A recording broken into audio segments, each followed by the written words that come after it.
Welcome to Pharmacy View Technology and Pharmacy Business podcast series, where we provide regular interviews with pharmacists and key industry people within the Australian pharmacy and associated industry. In each podcast, we look to discuss aspects of pharmacy operation and how technology is improving or interacting with each guest's current role or pharmacy-related business. I'm your host, Scott Carpenter, and today, along with co-hosts Andrew Romeo and Anthony Saponsis from Arian Technologies, our guest is Victorian pharmacist Tim Shelton to talk about his e-commerce consulting business, Machete Systems. So welcome, Tim, Anthony and Andrew, and it's great to chat with you all today. And Tim's from Machete Systems, and we'd really keen to have a chat with you today about what you're doing in your new area of expertise, given that you've made a decision to step back from pharmacy. So Tim, talk to us and tell us a bit about yourself. Hey, Scott, thanks very much for having me on today. So, as you mentioned, I'm a pharmacist by trade. Have spent 25 years as a retail pharmacist. Scott, you and I have done many projects together, and over the years, have had a lot of good learnings. But about 5 years ago, decided to move to the e-commerce world. Definitely only part-time to start with, but then I don't know, I really enjoyed myself. I really enjoyed the psychology and the data-driven world of e-commerce. Really suits my kind of personality, and found myself really thriving in that space. Ended up sort of quitting pharmacy altogether, doing some locums here and there for my old pharmacies that I used to own. But more or less just have a small share in a small country pharmacy now as a link with the industry, but pretty much working full-time in e-commerce now. A lot of pharmacy brands that we're working for. And so we're still selling pharmacy products, but now always in the e-commerce space rather than bricks and mortar, which, as everybody knows, has become very topical in the last few month. It's a different landscape at the moment. That's for sure. Absolutely. And Tim, I guess from my perspective, as I've been semi-locked down where I am here in Victoria, watching with interest and talking to quite a few pharmacists and pharmacists businesses around the countryside. And certainly one of the things that I've noticed with the huge increase in online ordering, it's really forced the Australian logistics industry to lift its game. And I guess that's a nice lead in then as to what you're up to with the Machete Systems and the work you're doing with the Amazon group. Yeah, you're right about the rapid learning curve our logistics operators are having to go through at the moment. I think it's caught everyone with their digital pants down, if I might coin a phrase. They weren't ready for e-commerce the way it's been. Like, Australia's been a bit of a slow sleeper in e-commerce. Certainly been some adoption, but not widespread like we've seen in other jurisdictions. I was lucky enough to live overseas while we're doing e-commerce. One of the beauties of e-commerce, as everybody understands, is you can work from anywhere. So I took my family overseas. We lived in America for 6 months, and then we lived in Europe for another 6 months back in 2017. And, it really became apparent to me that the whole logistics paradigm over there, thanks to the influence of Amazon and other players, has really had to ramp so that, 2-day, 1-day delivery anywhere in continental USA is commonplace and expected now. That would be remarkable in Australia, but in America, it would only be the minimum point of entry for any new player. Amazon particularly tends to be leading the field with their drone deliveries and Uber deliveries and electric trucks and everything they're doing. So they're down to about half an hour to 2 hours to some deliveries now in metropolitan areas. And it's just really phenomenal, isn't it? Yeah, it's remarkable to see. Yes. I would be at a barbecue, say in Texas, in Austin, and one of my buddies would be like, "Oh, we need this particular thing." He'd just jump on Amazon and expect it there that afternoon. Sort of while the barbecue was still going on, there'd be a knock at the door, and we just wouldn't be able to imagine that in Australia, but it is coming. And Amazon, as you mentioned, Scott, is the area of my expertise. Not necessarily because the other e-commerce channels aren't important. It's just that Amazon pretty much is half the e-commerce world in America and pretty much every other jurisdiction they play in except for Asia. So if you learn Amazon, you've pretty much got half your battle solved, and then you've got everybody else. So Amazon are brutal to their logistics partners. They extremely demanding, and you can watch them play UPS versus FedEx versus USPS games in America and just watch those prices and delivery times and delivery promises come down. And they're already doing the same sort of thing here in Australia. So for old Aussie Post and Star Trek and the like have really had to lift their game very quickly, not only because of Amazon, but because of COVID as well. Yeah, I'd say probably more COVID in the Australian market. Amazon doesn't seem to have taken off too far here yet. No. But I know it's an emerging thing. Slowly over time, I'm going on it more and more. And I think that's what we're seeing play out, a few years ago in the overseas. Canada's a great proxy if you want to look at Canada. Similar to Australia from the perspective, it's a very diverse, geographically discrete population. You've got large population centres with hundreds of miles of empty space between them. And, a population of around 35 million, but maybe a 28 million English-speaking population. So not all that different to Australia. They kicked off Amazon 2012 over there, and they've already grown to a $4 billion website in 8 years. So much bigger than any other website in Canada as far as e-commerce goes now. I think Apple's number 2 at $2 billion. So, yeah, definitely coming in Australia. We did $500 million here last year, and we'll do $1 billion this year in Amazon. So, growing at about 100%. It's quite phenomenal. Yep. They can start bringing some of their logistics improvements from America here. It'd be amazing. Yeah, and they're starting to. Some of the programs that we have access to as sellers in America are not here in Australia, but we're noticing the adoption curve is much quicker. So we had to wait a couple of years for new features to roll out in America, but we're only waiting a few months and they're being rolled out in Australia. So, yeah, they're definitely bringing those American and European lessons to bear. Oh, cool. So, Tim, I know you've forwarded on to me an article which, once that gets published, will include the link in this podcast. But one of the things in that you refer to is the Amazon partnerships being 1P or 3P. And is this an opportunity for pharmacy groups or for individual pharmacies? Absolutely. So if I suppose for the benefit of people listening, I should explain 1P versus 3P. And if I ever get into jargon, guys, just stop me and ask me to explain. It's one of those dangers of spending too long in an industry, you become jargonized. But effectively, if you think of 1P as traditional manufacturer, wholesaler. So in other words, you're a manufacturer of a product or a brand and you ship it to a wholesaler and then they ship it to customers, much like Symbion or Sigma or API or one of those kinds of arrangements, or they will ship it directly to the consumer. So Amazon definitely operates in that space. So the brand and the manufacturer will ship in product. Amazon will then take ownership of that item and ship it directly to the consumer, so the B2C world. And there's another option which is called, and that's 1P. So another option is called 3P, which is where you ship in product to Amazon and take advantage of that logistics you mentioned, Scott, where they've got all those really tight delivery timeframes and great customer service experience. But you still own the product and it's more of a consignment model. And that 3P is what that's called. Now, that's where the opportunity for pharmacy brands, pharmacy groups, and actually individual pharmacies operates, because you're able to then open up Amazon as effectively your proxy e-com store.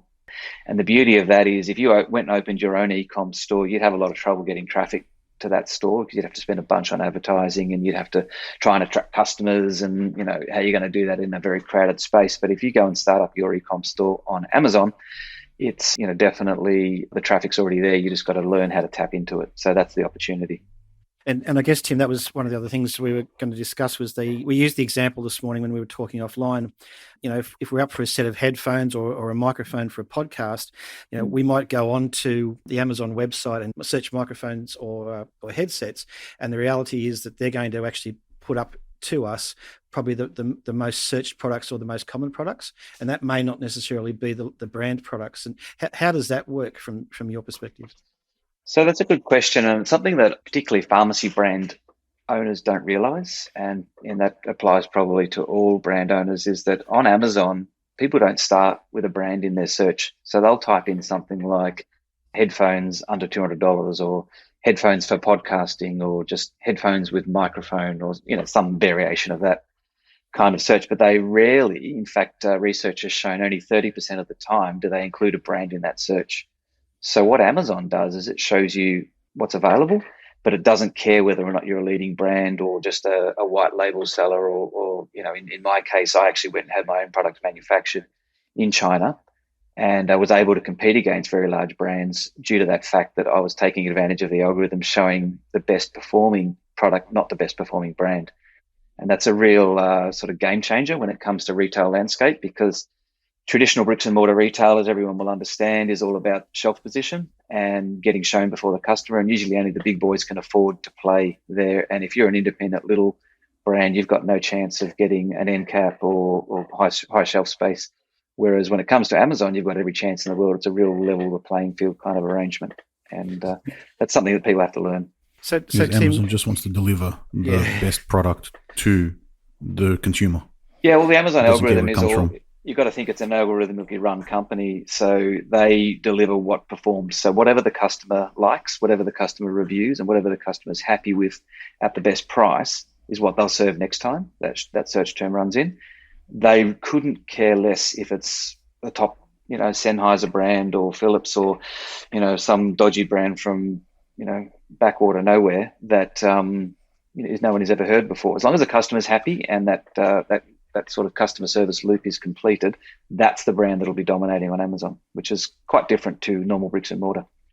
Yep. So, Tim, on that perspective, how do you find, just say we're in the pharmacy space, obviously taking particular products that exist and putting them on Amazon is one model, but obviously producing your own products and creating your own ingredients, whatever it might be, could be a model for some compounding pharmacies, for example, that could think about this sort of thing.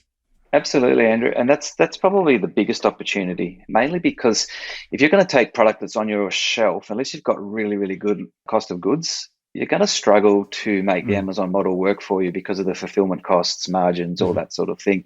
So unless you've got great margin and perhaps cosmetics or perhaps, some high value items might be possible to do this. But generally, you're going to go into Amazon and find everybody's got a wholesale price dialed in and you're going to struggle to compete.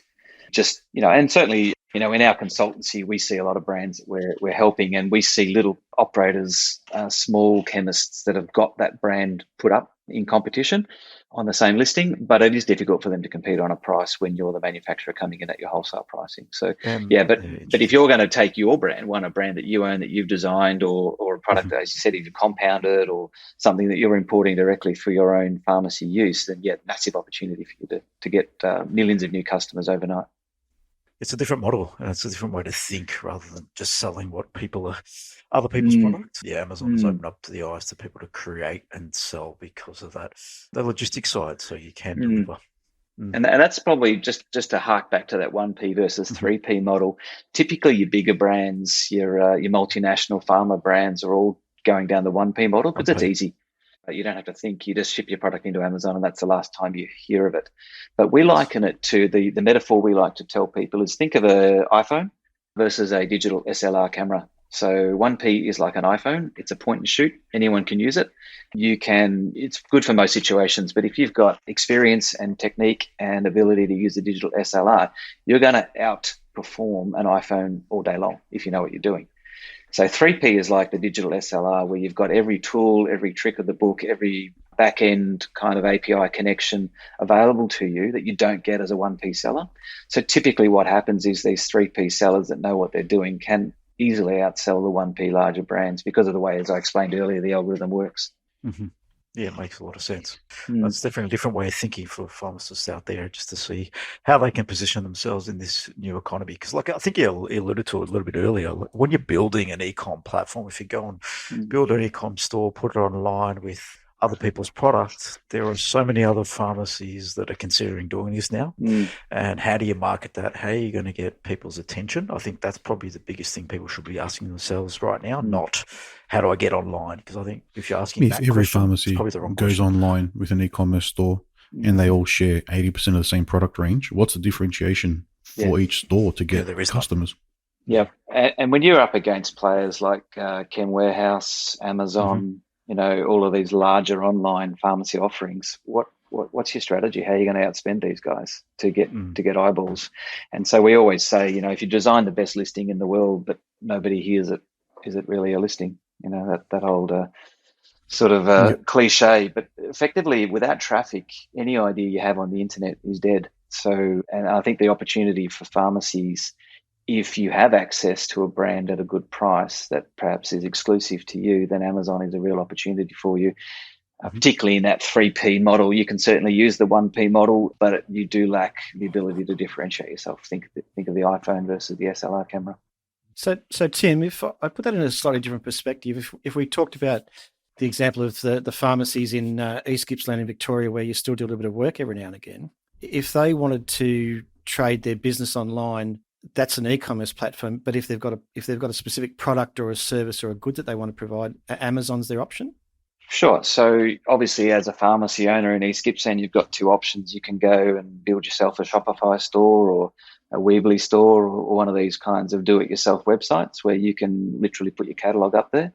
And that's great. And there's nothing wrong with that. My question still remains, how are you going to drive traffic? How are you going to get eyeballs to see your listings, to see your webpage without spending a fortune on advertising and pretty much, put your website into negative profit from that perspective? Yep. The other option is that you use a marketplace like Amazon or eBay is another good example, where you can get your catalog up there where the traffic already is. So the difference would be like designing a great little market stall but putting it in the backwater where no one can find you, or putting it in the Burke Street Mall where everybody's walking by. Yeah, in which case then you'd be more looking at specific products or ranges as opposed to a total store range. Absolutely. You can do a total store range, but again, getting back to that digital SLR versus iPhone analogy, you do a total store range, you're not going to have the wherewithal and the bandwidth to optimize all 400 SKUs. And so they're all just going to be very undifferentiated. Whereas if you take a small range of a brand that you love, you can really dial in on those algorithms and really get that thing humming. So, and on that note, then talk to me about the algorithms again. So, if I talk about a pharmacy business owner decides to take this option and get a select product range available through Amazon, what would they need to do apart from obviously contact you? Sure. So typically we work for brands, not necessarily pharmacy business owners. However, that's not to say we couldn't. It's just that our work up until now has been to take brands onto Amazon, namely because they're struggling to know what to do. And I guess you'd say a pharmacy business owner or a pharmacy chain for that matter would struggle in the same way. It's a bit like the first time you sit down with that digital SLR camera, unless someone really knows what they're doing and can sort of show you what to do, you're going to struggle to get the optimized benefits. So I would suggest if people are really interested in heading down this path, there's great education available online. There are, only about 40,000 videos to teach you how to take advantage of Amazon in the current marketplace. A lot of them are disreputable, so obviously be careful. But, there's some great Australian offerings. There's some good sellers in Australia that have gone educational, and I can certainly point people in that right direction if they wanted to start a conversation with us. If it turns out they're a good fit for our company, we'd obviously be delighted to help them as well. Yeah. Oh, look, again, I know as I interact with a few across Australia, there's some great entrepreneurs out there that are looking at their own products and ranges and services. So I guess that's where this might have headed in some direction. Absolutely. Anyone who owns their own brand is a great fit for us because we're brand owners in our own turn. So the founding partners of Machete Systems are all brand owners and have all sold on Amazon for years. So we understand what it means to love your brand and take it onto Amazon. And like people might be asking, why don't you do eBay and why don't you do this and why don't you do that? And I'm like, well, we definitely could and maybe we should. It's just that when Amazon takes 50% of the digital spend pretty much anywhere it goes, it's kind of the low-hanging fruit you want to get right first. Yeah.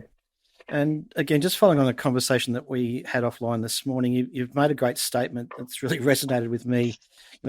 I used to have young children, but they're actually young adults now, actually probably more, not so young adults. But your statement was, ask a 20-year-old what they think life was like before Uber, and they'll look at you with a far-off expression and wonder what a cab rank was ever for, kind of thing. And I certainly remember a few late nights, early mornings in Melbourne many years ago where, at the end of the day or end of the night, you had to find a cab rank. But really, that's the significance of life change and where this fits, isn't it?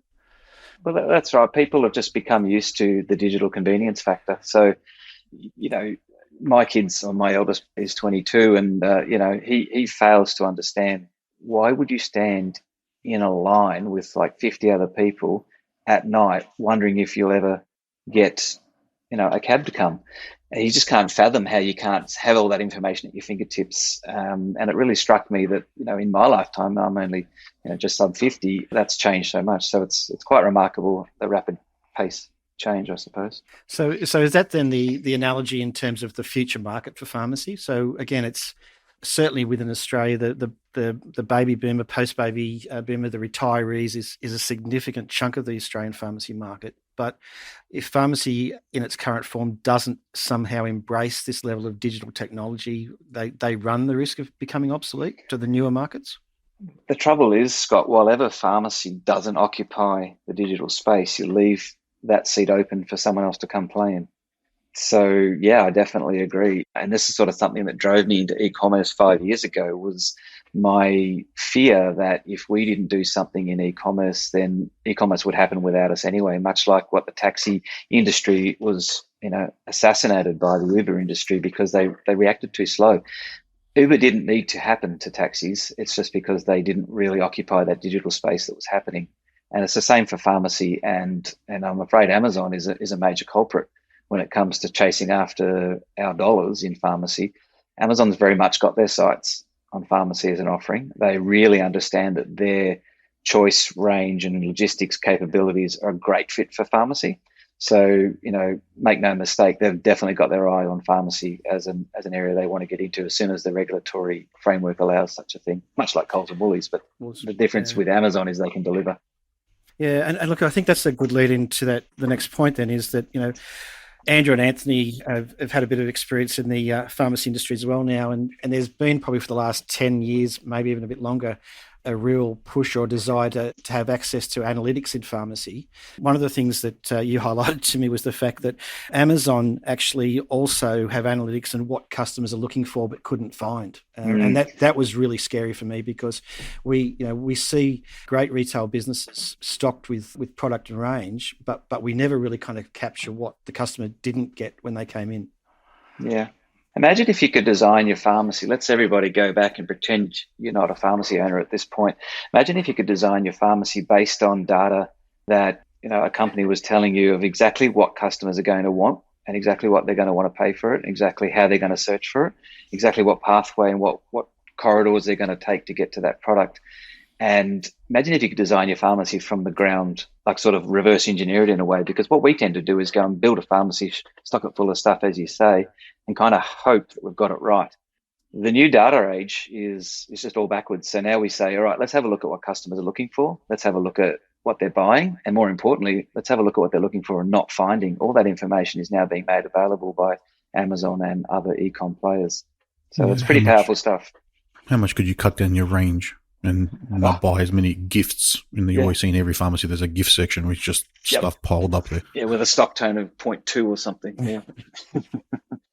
Yeah, look, I mean, and that's the thing. It's such powerful information. And as a retailer, like, it struck me a few years ago when I first cottoned onto this concept that, at that time I owned a large pharmacy in the country, and we had 50 staff, and I had no idea what my customers were looking for. I had no idea what they were buying apart from what was selling through the till.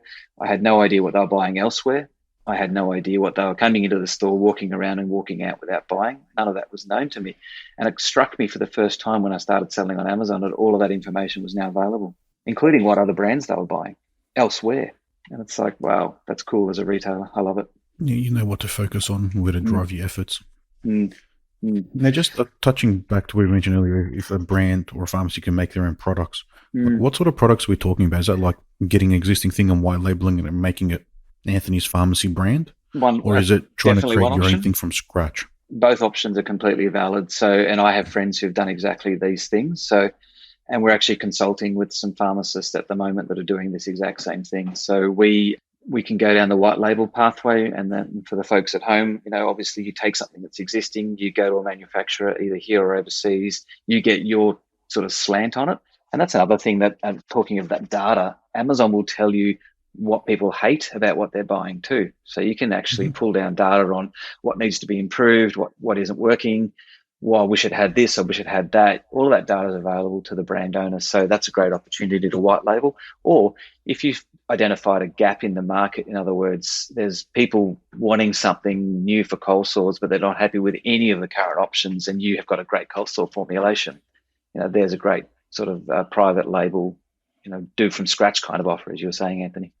Okay. Otherwise, it could be like my version of a Panadol. Yeah, you could do your version of a paracetamol, but typically you'd want to put a little twist on it. Obviously, unless you're going to compete on price, and that's obviously a losing strategy in the long run, come to market with something that's a little different. And so if you're sitting back there, in your pharmacy thinking, I've always had a great idea for a great product and an adaptation of something that's currently available, well, maybe now it's time to look at that, because it's now possible and easy. Well, Yep. relatively compared to what it used to be. Easier to get to a market, basically. So Yeah, with the data you're talking about, I think it's a market research play. So it's getting an understanding of what customers need, want, desire, like anything in this world. And if the data's there, it is a place that you can trawl through and get a better understanding. I think you mentioned it, so you can see what people are buying and what problems they have with those products, and that could be what you could improve on. It's all laid bare, which is just crazy, isn't it? Because it is. Where have you been able to do that before in the last, history of retail, basically? Ever. Never. Yeah, never been able to. No. Unless you watch every single customer who walks into your store, says what they pick up and put back on the shelf. And like Big Pharma's been spending fortunes on, focus groups and after purchase surveys and all just to find out this exact information because they want to know what the customer's thinking. Well, Amazon's telling you. So that's why it's such a great marketplace. And this is not sort of original thought from me, but, Jeff Bezos in his 2018 letter to shareholders for Amazon effectively highlighted this trend that in the last 20 years, third-party data-driven sellers have totally outstripped Amazon themselves when it comes to selling on retail, because once you've got access to all of those questions answered, what are customers looking for? What are they hating about my product? What do they hate about the competitors? What do they love about my product? What do they love about the competitors? Well, armed with all of that data, it's any wonder that you've gone and made a success of your business on Amazon because you've got better data, and better data equals better sales. Yeah. And just so the main difference for a retail or pharmacy store would be for the first party versus third party is you ship it to Amazon and they take care of the shipping, logistics and distribution and pricing for you. And everything. Yeah. So they actually put the listing up for you. They take the photos.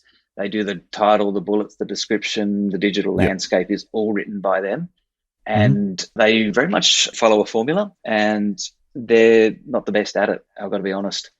Because they're doing mass generic. Yeah. They just get something in, put it up and sells, and they're just hoping that it'll get found eventually. Yeah, look, whereas third party is... They don't care who wins. They don't care whether you win or I win or Andrew wins or Scott wins. They don't care who wins the auction for that niche. They just want to make as many sales as possible by keeping as many. Algorithm exactly. Drives everything. Yeah. And a happy customer drives the algorithm. That's it. Yeah, even in their warehouse, the algorithm drives the placement of the products in the warehouse. So their packers have similar products that are bought together next to each other to save them having to make that trip to another part of the warehouse. They've got it all worked out down to the millisecond. And then the third party is it's the same deal as you running your own store, except for you get to control everything on Amazon. Yep. Like you would if you had your own store. So you have to worry about the logistics and management of everything. It's just you get the benefit of having traffic not the from logistics, Amazon. Not the logistics. So there is a program. I should probably stop and point out there are two third-party options. One is you do the shipping yourself, so you could do the logistics, and that's perfectly valid if you've got a large, heavy, bulky item or something like if you were shipping home healthcare products like walking frames and things like that, then maybe you doing the logistics is the better option. Maybe not. In a lot of cases, Amazon will outprice you even on those large items. I know in America now they're shipping container homes on Amazon.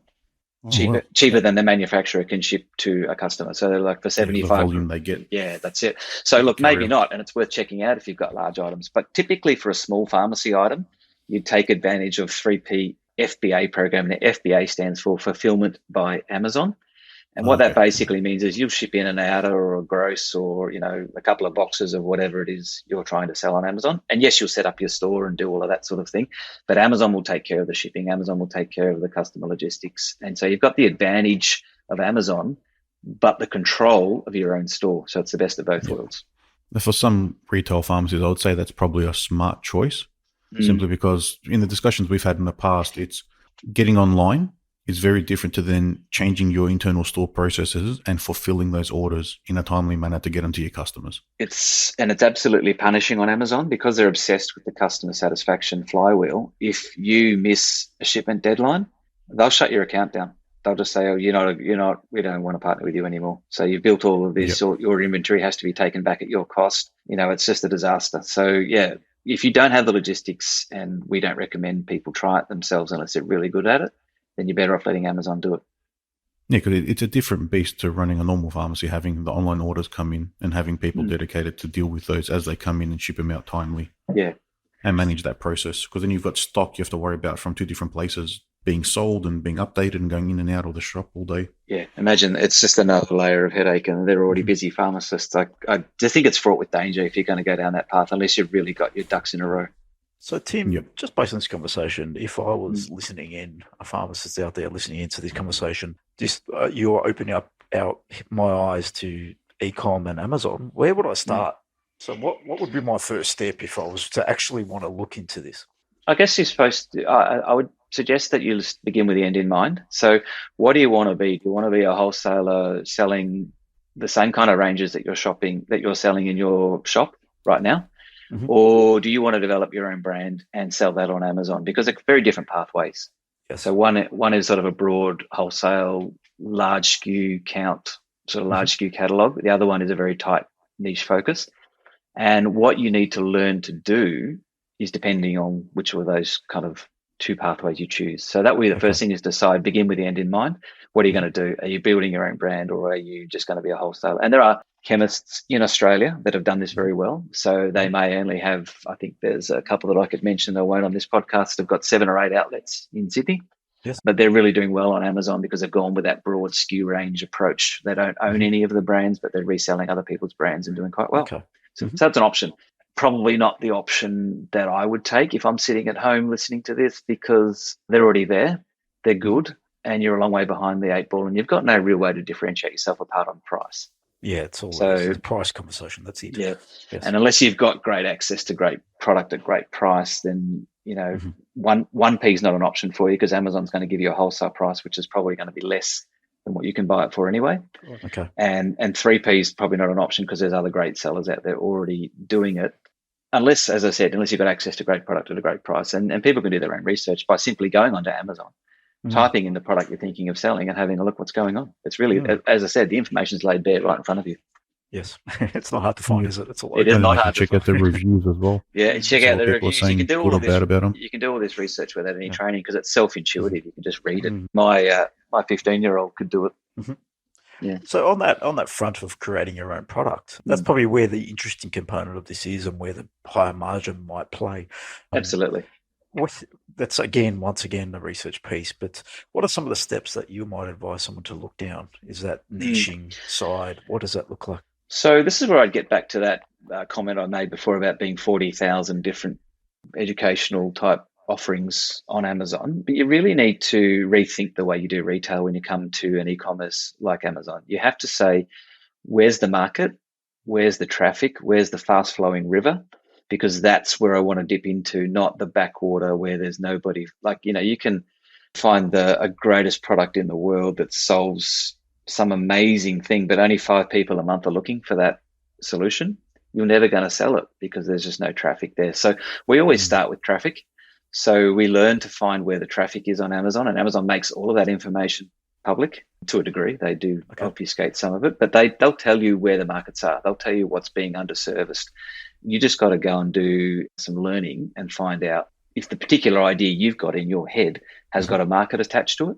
And then once it's got a market attached to it, then you start looking at your competition and say, all right, well, are these guys just so good I'll never knock them off? They're so cheap I can never compete on price. Are they so, well done that there's just no room for me? Or actually, no, they're really terrible. They've got terrible listings, really bad keywords. This is a great opportunity because I can come in at a great price, take over their business, and within a few months be on page 1 and off to the bank. Yeah, it makes a lot of sense. Okay. So you could start with an idea, or you could start just by jumping on and researching and finding a market. So there's 2 options there. And finding a niche.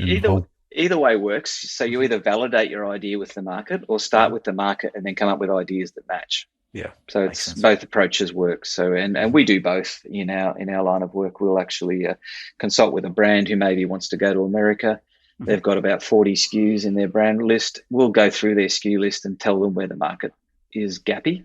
And because they've already got brands, we can't start with the market and go back to an idea. They've already got them, and we'll just tell them where that brand's going to fit and what their chances of success in each niche.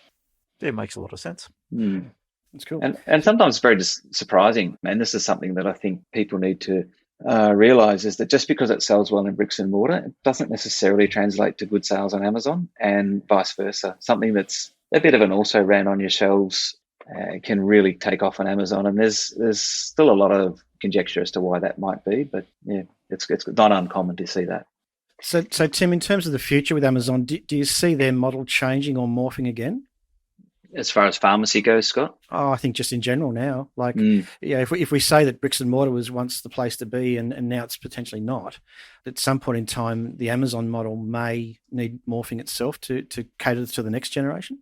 Yeah, well, Jeff Bezos himself, the CEO of Amazon, boldly predicted that in 20 years, Amazon won't be a thing. I don't know what he meant by that. I think he means it'll be so unrecognizable in 20 years that it'll be hard to remember what Amazon's like today. So even the people at the top of Amazon predicting that Amazon will have to pivot and change, and because the new generation's going to come out with a new set of expectations, and in order to meet those customers, Amazon will have to change. So definitely. But yeah, I'd also be interested to see what they do with pharmacy, and that's been on everyone's sort of back burner for a while, because in America, as you know, they've gone ahead and purchased the Whole Foods network. Most people believe that was a pharmacy play, because it gave them a pharmacy license in all 50 states. Yeah. So they've now rolled out their pill pack with their Webster packing. It's not Webster packing, but it's sachet packing arrangement. So, now as an Amazon customer in America, you can upload your prescription to Amazon and they deliver a Webster pack the next day along with your washing detergent and your digital headphones. It's just crazy. It's a one-stop shop. It is becoming, Yeah, I think one of the future things to probably start thinking about, like you're saying, you have to focus your product page and figure out keywords and all that, would be the voice search through Alexa. Yeah. I think that's where they're hedging their bets for the future of the industry. The old conversational e-commerce, they're calling it. So, yeah, that's becoming more and more of a thing. At this stage, I don't see massive uptick in getting those badges, like the Amazon's Choice badge links you directly to Alexa. We're not noticing that that's, groundbreaking. It's certainly an uptick, but it's not groundbreaking. But I think watch this space. It's going to become more and more important. Yeah. Yeah, they've rolled out the dedicated buttons in America. You can order off just a little button in the pantry. The little dash buttons are crazy, aren't they? Mm-hmm. I saw them when I was in America. But it was just interesting watching the fabric of society in America and Amazon. If I was, and like people didn't know that I was an Amazon seller, so this wasn't sort of conversation tailored at me, but we'd be sitting around at a golf game, with a couple of buddies, and if Amazon wasn't mentioned 5 times in the 18 holes, just in general conversation, I'd be amazed, because it's so much part of their thinking now.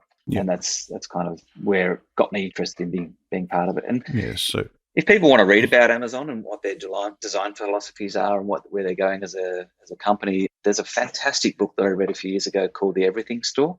And it's basically the life story of Jeff Bezos and Amazon. And I just think if anyone's got any interest, and it's a great business book in its own right, if people like reading business books, but I thought that was very instructive, and I've certainly seen their behavior through the eyes of that book in real life now. Yeah, so for any pharmacist or retailer, it's definitely something to keep on your horizon and monitor as part of your digital strategy, I guess, Scott. That's it, yeah. So, Tim, that's been a great chat today, and I think we're going to have to get you back on again in a couple of months' time and just see what's changed again. Yeah, that's right, because in a couple of months, everything will have changed on e-commerce. Changed again, yeah. Is there any last questions, guys? Oh, that covers it for me. Just the Everything Store. That was the book name? Is that what it's called? The Everything Store. The Everything Store. I failed to remember the author. If you give me a second, I'll be able. You'll be able to find it. No problem. Just on Amazon. Yeah. Oddly enough, it is sold on Amazon. So yes, oddly enough. So yeah, but basically, they're just to give a spoiler away, they set out to be the Everything Store, and it was an idea that one of Jeff Bezos's, Brad Stone was the author. He's a leading Wall Street journalist. So, Jeff Bezos got the idea from one of his mentors back when he was an investment banker, that wouldn't it be great to design a store in the world where every barcode was scannable, and that's pretty much how Amazon started. Yeah, okay, makes sense. Started with books and it's evolved from there, clearly. Yeah. Mm-hmm. No, but it's good fun. I love it. I've never had a dull day working with Amazon, and they're never short of a surprise. And it's been a great career move for me. It's been. I imagine over the past 5 years, seen plenty of change, and that will continue to evolve. I would imagine changing algorithm, changing everything over the period. of time, I would imagine. Yeah, it's a crazy setup. Like people are, there's this master guy behind the scenes running the algorithm. It's just not the case. There's actually nobody who understands the entire algorithm at Amazon anymore. And I've had that from Amazon employees. Yes. It's everyone's working on their section. The algorithm does what it does, and it's machine learning. So it's now doing its own thing. It's now learning how to meet our needs better, and no one is driving that process. So occasionally it breaks, and we get some crazy results, like we're tracking along for a particular product for a particular keyword, and then all of a sudden, bang, it's gone. and it's not showing at all. And they rely on sellers like us to notify them the algorithm's done something weird. So it's a wild west. One issue with AI and machine learning is you never know what it's actually doing. No, yes, no, it's an interesting world we live in, for sure, particularly in the pharmacy space. And as Scott and you and I were talking earlier, pharmacy is a bit traditional, a little bit conservative, and perhaps a little bit more exposed than most industries. And certainly we see this on Amazon. Pharmacy brands and pharmacy products are having a hard time of it because they're just conservative and slow, and they don't change quick. I mean, we still use faxes, for goodness sakes, in pharmacy. I was thinking about that last week. What other industry uses faxes? I can't think of one. Yeah, that's cool. All right, Tim, thanks very much for your time today. That's been great to chat, and been good. We look forward to catching up again in the future with you. So, absolutely, yeah. Thanks very much. Cheers. Cheers. Cheers. Cheers. Cheers.